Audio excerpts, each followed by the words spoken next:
अस्सलाम वालेकुम मेरे दोस्तों, सजनों और बेलियों। मैं हूँ इज़हार अहमद और वेलकम करता हूँ आपको किचन गार्डनिंग चैनल पर। और उम्मीद भी रखता हूँ कि आप सब लोग खैरियत से होंगे, फिटफाट होंगे, अच्छे अच्छे से कामों में खूब अच्छे से बिजी होंगे। आज मैं बात करने वाला हूँ रंगून क्रीपर पर। रंगून क्रीपर एक बेल है जिसको उर्दू में झुमका बेल भी कहते हैं। इसको फूलों के गुच्छे लगते हैं और ऐसे लगता है जिस तरह झुमके लटक रहे हों कान से। कानों में लटके झुमकों की तरह इसके फूल खिलते हैं, जिसकी खुशबू भी काफ़ी धीमी धीमी सी होती है और रात के टाइम इसकी खुशबू काफ़ी फैल जाती है हवा में। बस एक बात आप याद रखिए, जो भी बेल वाले पौधे होते हैं, जिस तरह ये भी आपको बेल दिख रही है या कोई भी बेल हो, चाहे वो फ्रूट देने वाली हो या फिर फूल देने वाली हो, ये ज़मीन के अंदर ही अच्छे से ग्रोथ करती है। गमलों के अंदर इसकी ग्रोथ 99% रुक जाती है, क्योंकि ये एक बेल है। जितनी ये ऊपर से ग्रोथ करती है, जितनी ज़्यादा ऊपर से इसकी ब्रांचेस निकलेंगी, जितनी ज़्यादा ये लंबी होगी, उतनी ज़्यादा ही ये मिट्टी के अंदर भी ग्रोथ करती है और इसकी जड़ें भी उसी हिसाब से फैलती हैं जिस हिसाब से ये ऊपर से ग्रोथ कर रही है। ये रंगून क्रीपर पिछले साल मैं लेकर आया था, इसके ऊपर मैंने वीडियो बनाई थी और इसको बोनसाई बनाने की मैंने कोशिश की थी। इसको मैंने वायरिंग भी की थी, अभी तक इसकी वायर वैसी की वैसी ही है। वायरिंग करने के बाद सर्दी का मौसम शुरू हो गया, जिसकी वजह से इसकी ग्रोथ रुक गई और जैसे ही बाहर के दिन शुरू हुए 15 फरवरी के बाद में इसकी नई ग्रोथ शुरू होने लगी। झुमका बेल तभी आप लगा सकते हैं अगर आपके पास लार्ज पॉट हो या फिर ज़मीन हो या फिर इस तरह की क्यारी जो मेरे पास है। इनके अंदर इसकी अच्छी ग्रोथ हो सकती है क्योंकि इसकी जड़ें बहुत जल्दी और ज़्यादा डिवेलप होती हैं। अगर आपके पास ज़्यादा स्पेस नहीं है, ना बड़ा गमला है और ना क्यारी है, तो फिर आप इसको लगाना भूल जाएं। आज इसकी केयर के बारे में थोड़ी सी मैं बात करने वाला हूँ। झुमका बेल सिर्फ गर्मी के दिनों में ही अच्छे से ग्रोथ करती है। 15 फरवरी से बाहर के दिन शुरू होते हैं तो इसके नए नए पत्ते आने लगते हैं सूखी हुई ब्रांचेस में से। इसकी ब्रांचेस सर्दी के दिनों में इतनी सूख जाती हैं, ऐसे लगता है जिस तरह ये लकड़ी हो और इस पौधे के अंदर बिल्कुल भी जान ना हो। लेकिन 15 फरवरी शुरू होने के बाद में जगह जगह से इसके नए बड निकलना शुरू होते हैं। जिस तरह अभी आपको ये दिख रहा है, ये ब्रांच बिल्कुल ही लकड़ी है और इसके अंदर से 2 जगह से शूट मतलब पत्ते निकल रहे हैं। तो इसको उगाने से पहले आप माइंड में ये रखें कि ये लकड़ी सी फील होती है लेकिन इसके अंदर जान होती है। 15 फरवरी से इसकी ग्रोथ शुरू हो जाती है और नवंबर तक इसकी ग्रोथ होती ही रहती है, नए नए पत्ते आते ही रहते हैं। इसको शेडी एरिया भी अच्छा लगता है और सनी एरिया तो बहुत ही अच्छा लगेगा। डायरेक्ट धूप में इसको रखेंगे, इसकी ज़्यादा ग्रोथ होगी और फूल भी लगेंगे। अगर शेडी एरिया में आप रखेंगे, जिस तरह मैंने इसको रखा हुआ था, पत्तों की ग्रोथ गर्मी के दिनों में तो होगी लेकिन उसको फूल नहीं लगेंगे। अगर आप चाहते हैं कि इसको फूल भी लगें तो इसको फुल धूप में रखने की ज़रूरत होगी। धूप चाहे सर्दी की हो या गर्मी की हो, इसको धूप अच्छी लगती है, हीट अच्छी लगती है। गर्मी के दिनों में टेम्परेचर चाहे 50 सेंटीग्रेड को भी टच कर जाए लेकिन इसके पत्तों के ऊपर बर्निंग नहीं आती, बल्कि इसके पत्ते और भी डार्क ग्रीन होने लगते हैं क्योंकि इसको गर्म मौसम बहुत अच्छा लगता है। रंगून क्रीपर की बेल 1 साल की हो और वो गमले के अंदर लगी हो, बड़े गमले के अंदर या फिर ज़मीन के अंदर लगी हो, तो इसको फ्लावरिंग शुरू हो जाती है। और अगर ओनली गमले के अंदर ही आपने लगाई हुई है, जिस तरह मैंने लगाई हुई है, एक बार भी इसको फ्लावरिंग नहीं हुई। इसकी उम्र करीब 1.5 साल की हो चुकी होगी, क्योंकि 1 साल तो हो गया ये मेरे पास है और जब इसको मैं नर्सरी से लेकर आया था इसकी उम्र 6 महीने तो होगी ही।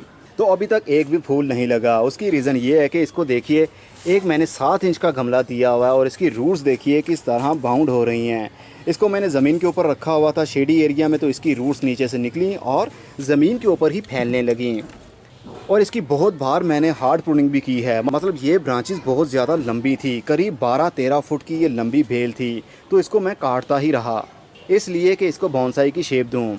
नवंबर के महीने में इसके पत्ते पीले होने लगते हैं क्योंकि ठंडी हवाएं चलने लगती हैं। ठंडी हवाओं की वजह से इसके पत्ते झड़ने लगते हैं और दिसंबर और जनवरी के महीने में कंप्लीट इसके पत्ते झड़ जाते हैं और सूखी सूखी सी टहनियाँ बाकी रहती हैं।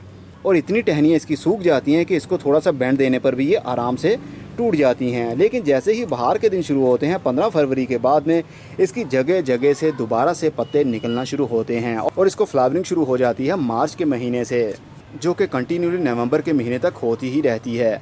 इसको कटिंग से भी लगाया जा सकता है और बीज से भी लगाया जा सकता है, लेकिन मैंने आज तक इसका बीज देखा ही नहीं है। इसको कटिंग से ग्रो करना और एयर लेयरिंग से ग्रो करना सबसे आसान समझा जाता है। इसके लिए कोई भी मिट्टी आप यूज़ कर सकते हैं, चाहे चिकनी मिट्टी हो चाहे फिर बालू मिट्टी हो। इसको बहुत ज़्यादा पानी की ज़रूरत भी नहीं होती है। जब ऊपर वाला सरफेस एरिया कंप्लीट ड्राई हो तब अब आप इसको पानी दे सकते हैं। इस बेल के ऊपर जल्दी कोई बीमारी भी अटैक नहीं करती है, ना वाइट फ्लाई का अटैक होता है और ना मिलीबग का और ना स्पाइडर माइट का और ना ही एफिड्स का। तो ये बहुत ही आसानी से बढ़ने वाली बेल है। इसकी प्रूनिंग ना भी करें तो इसकी साइड ब्रांचेस निकलती ही रहती हैं, लेकिन प्रूनिंग करने से फ़ायदा ये होता है कि जहाँ से आप प्रूनिंग करते हैं वहाँ से फ्यूचर में 2 ब्रांचेस निकलती हैं। मतलब यहाँ से आप टहनी काटते हैं तो फ्यूचर में यहाँ से 2 ब्रांचेस निकलेंगी। इसको कोई खाद ना भी दी जाए तो भी ये ग्रोथ करती रहती है और इसको फ्लावरिंग भी होती है, क्योंकि इसकी नेचर है, इसने गर्मी के दिनों में फूल देने ही देने हैं, क्योंकि समर का पूरा सीज़न रेस्ट का होता है। और ये सीजनल प्लांट नहीं है, परमानेंट एक पक्का प्लांट है जो कई सालों तक आपके घर में लगा रह सकता है। इसको खाद देनी ही है तो गाय का गोबर आप दे सकते हैं। हर 15 से 20 दिन के बाद आप गाय का गोबर डाल सकते हैं। आधा किलो गाय का गोबर या फिर 1 किलो गाय का गोबर भी दे सकते हैं, क्योंकि ये ज़मीन में ही अच्छे से ग्रोथ करती है और ज़मीन के हिसाब से आधा किलो या 1 किलो गोबर कुछ भी नहीं है।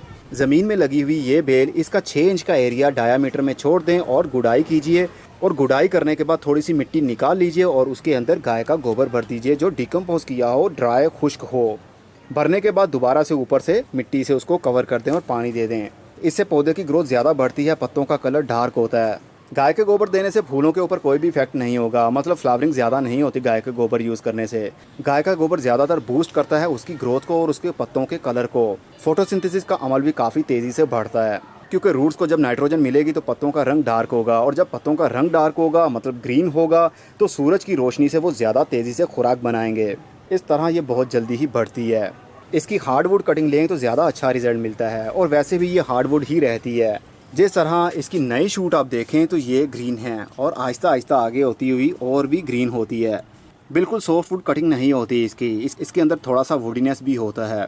लेकिन इसकी ब्राउन कटिंग आप लें मोटे वाली, जिस तरह ये आपको दिख रही है, या 1/2 इंच मोटी आप कटिंग लें तो उसकी ज़्यादा अच्छे से ग्रोथ चल सकती है। कटिंग लगाने का सीज़न बाहर के दिनों में ही होता है इसका।